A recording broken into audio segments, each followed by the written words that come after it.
Welcome back to Exploring Whiskeys. I'm Eric. I'm Kevin, and we are going to do another one of our, I'm going to say, probably favorite American distilleries. They just are doing cool stuff. It's gaining a lot of popularity amongst these two. Oh, definitely are. Thankfully, we've also come into some more. Yeah, we're going to have a whole lineup coming out of these guys. But just to jump into this one. This is Balcones. This is a single malt, single barrel pick from the Twin Liquors. But who do we get it from? Yes, but we have to huge shout out to Russ, the RUSS WOOLERY. He provided us this bottle. We sampled it months ago. Year ago. We got together, everybody bring a bottle. He brought this, and I just remember it being amazing. And which fits the bill of these guys, because everything we've had from them is so just different and amazing. Like a single malt. How many? It's just not a thing that we do in America necessarily, but these guys love to mess around. So, but their background is in Scotch. Yes. So they're used to it. Explain it. Yeah. All right, but let's pour. Yeah. So, but the fact that it's a single barrel, we're going to get a kick more proof. And fun enough, when we do the regular single malt, it's finished differently. Okay. So all the single barrels are just in, I want to say, an American oak. Okay. The regular single malts are a blend of American oak and then French and something else type of oak. So there's like a blending together of them. And I want to say the regular single malt is a slightly lower proof. This one's 127. So it's got a little, It's got a little something in the back end. There's a little something. There's some junk in this trunk. Now, you're looking at a really dark whiskey that is a grand total of 2 years and 3 months old. So it doesn't qualify for Scotch, because Scotch has to be at least three years in the barrel. It definitely doesn't qualify for any of like the straight bourbons. Straight rye. Like they got to be 4 years. But the fact that it's Texas, the heat down there does something. And I think they use slightly smaller barrels too, but I'm not totally certain on that one. I don't get a lot of the gotta make that trip. I'm getting some ethanol for sure. Yeah, the 127's coming through. Very dark. Ooh, long legs. That comes down slow. I'm thinking there's a lot of oil on this guy. I went a little heavy on the pours here. Appreciate that. Yeah, no. Appreciate you, Russ. Thank you, Russ. The RUSS. WOOLERY. See, it's hard when you say it all. Like, it messes you up. Whoa, that's crazy. That's got a kick. Yeah, I feel it. That's got a kick. The proof comes through really strong, but outside of the proof, very berry heavy.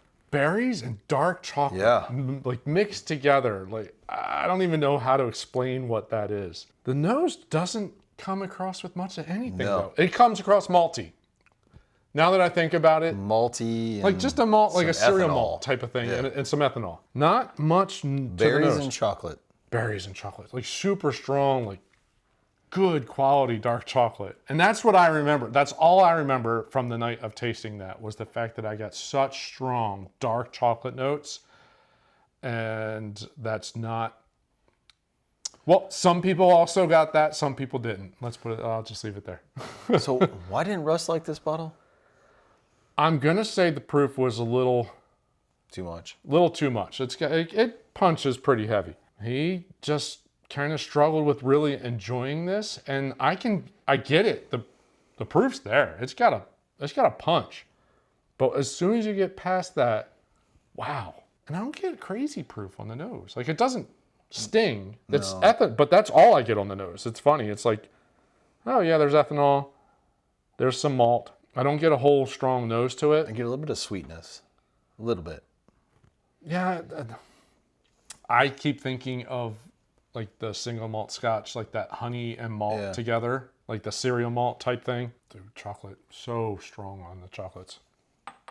So good.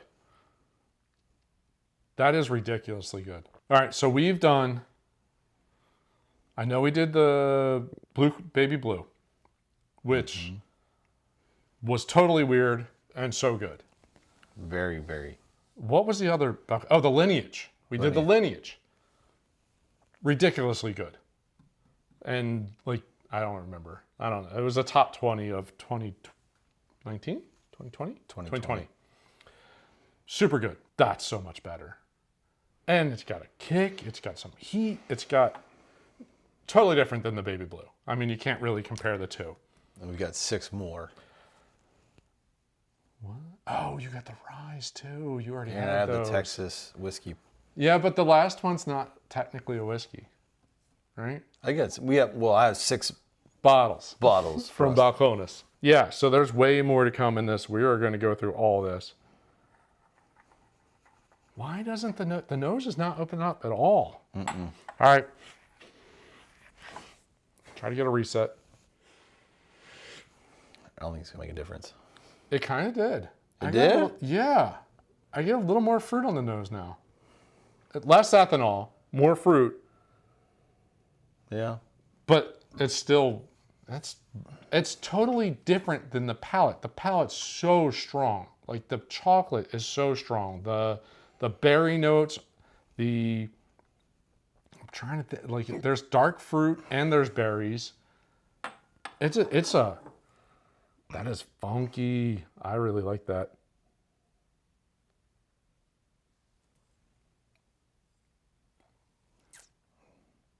Nothing. It's like, man, give me something to the secret. Nothing. The secret is we need to make a trip to Waco. So that's Balcones. I know we've gone through some of this in the previous couple episodes. They are located out of Waco, Texas. They released the first bottle since Prohibition in Texas, I think it was. But they beat Garrison Brothers? Yep. Who started distilling before them. They just released it earlier. So, And everything that comes out of this place, I've never had Garrison Brothers, so I think can't it's even. better. I can't even say. I can't answer that question. that and the TX. TX is rough. Hey. It's a very aggressive whiskey, is what TX is. I've never had Garrison Brothers, but it's kind of funny when you look at like whiskeys of the year. Sometimes, dude, Garrison Brothers and Balcones they both had one, I think. I mean, they're all onto something, and you got to think the heat down there. They can accelerate that aging process, and they can also accelerate their experimentation to get to this point. Yep. But that's delicious. All right, so the fact that it's 127, we're gonna do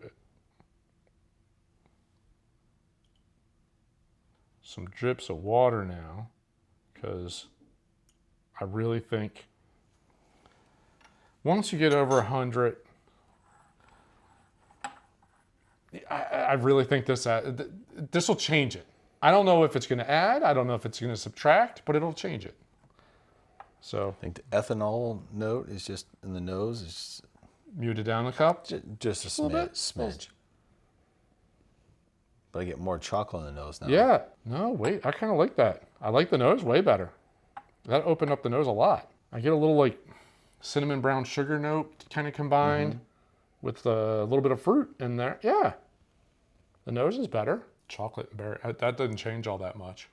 The palate doesn't change all that much. The little bit of the burn got down. muted down. Yep. So all it did was mute down the ethanol. It didn't really change the palate.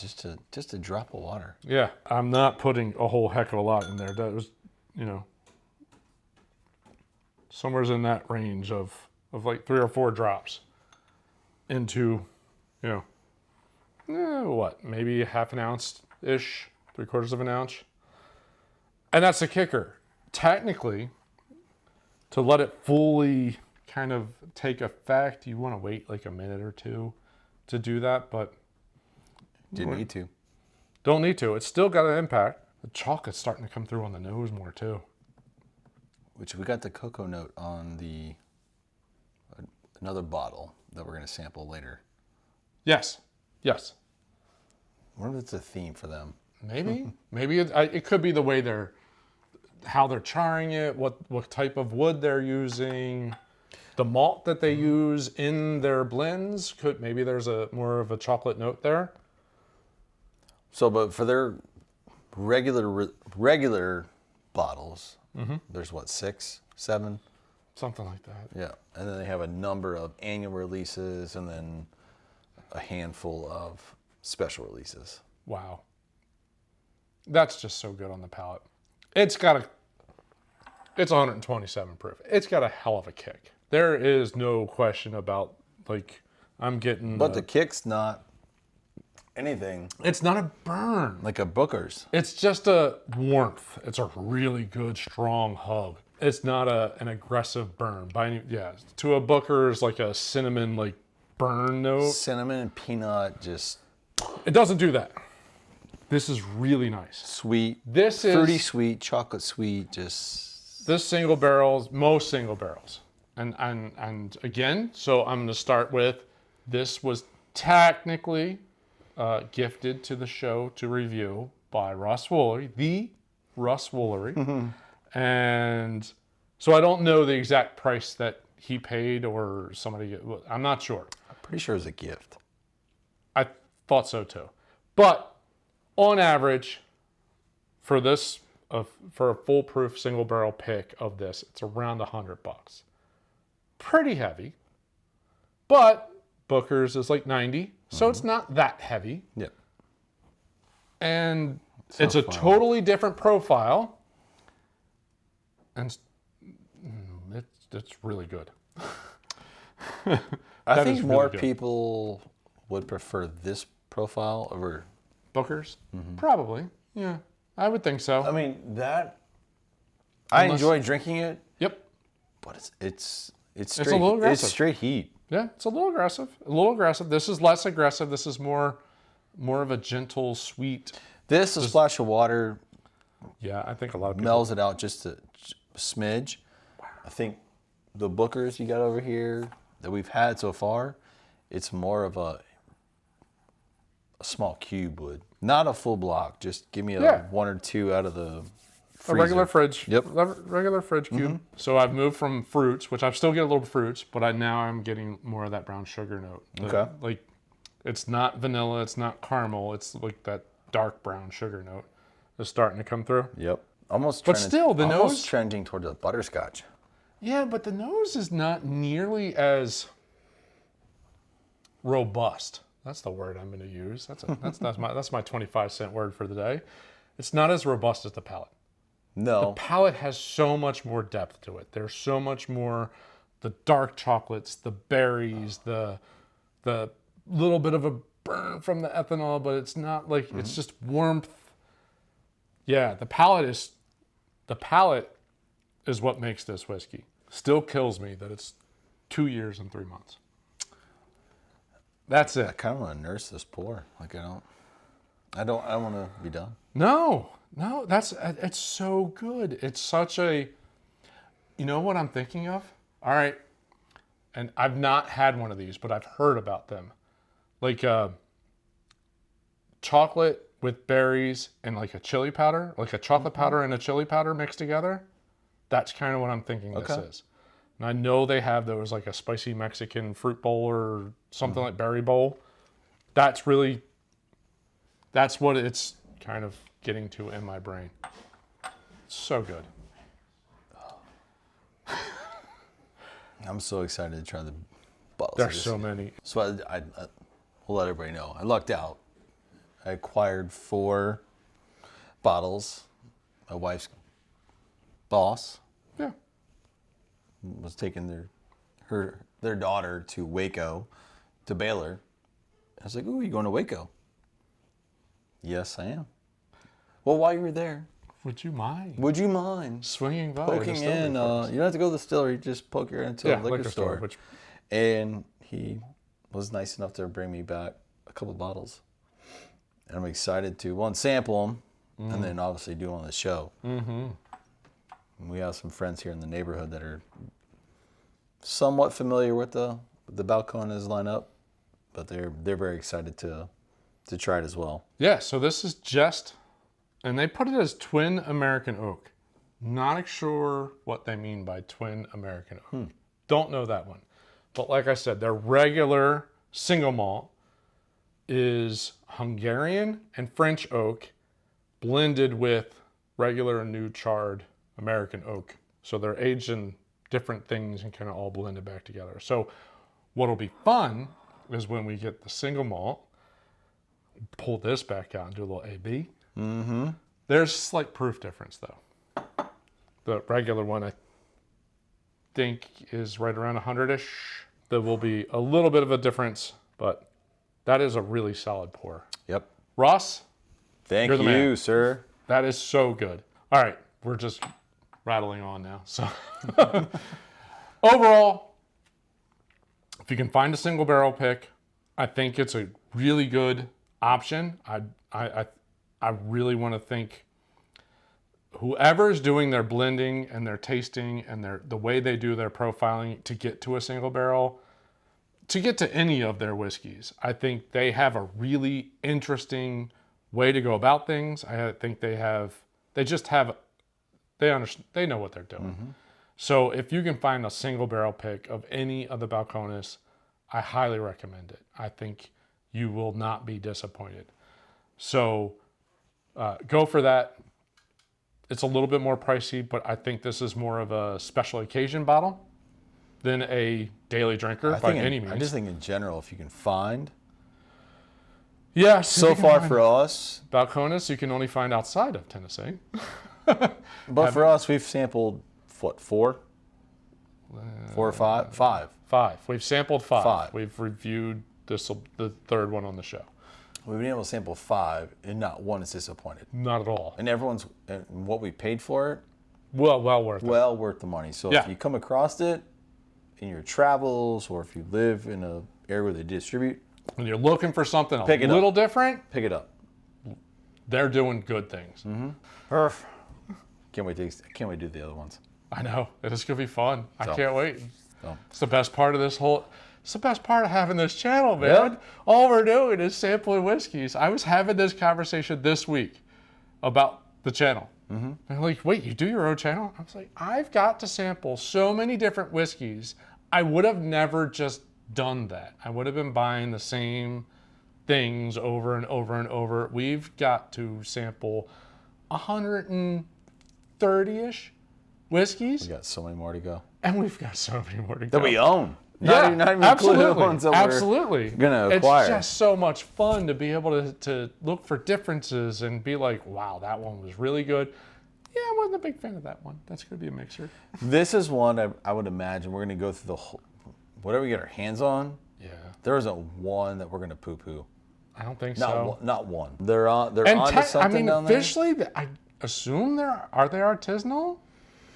Kinda, like in theory, the way they do but the product they produce is just, it is phenomenal. Yeah. Phenomenal. Great stuff. For an American, newer American whiskey. Yeah. Yeah, they're doing great things. They did their homework while they were over in Scotland. Yes, they did. And they brought over here, and they're knocking it out of the park. We've sampled 4, 5. 5. We've sampled 5. We've got a handful more to go. Yes. Can't wait to do it. Hopefully you enjoyed this one. If you did, absolutely swipe the like button at the bottom of the screen. While you're down there, if you are new to the channel, subscribe. Hit the bell icon so you get notified every time we put a new episode. And down in the comments, just big thank you to RUSS WOOLERY. So if anybody wants to just put a big thank you out there to RUSS WOOLERY, we thank him a lot. Absolutely. This is delicious. Thanks for watching. See you on the next episode. Cheers. Cheers.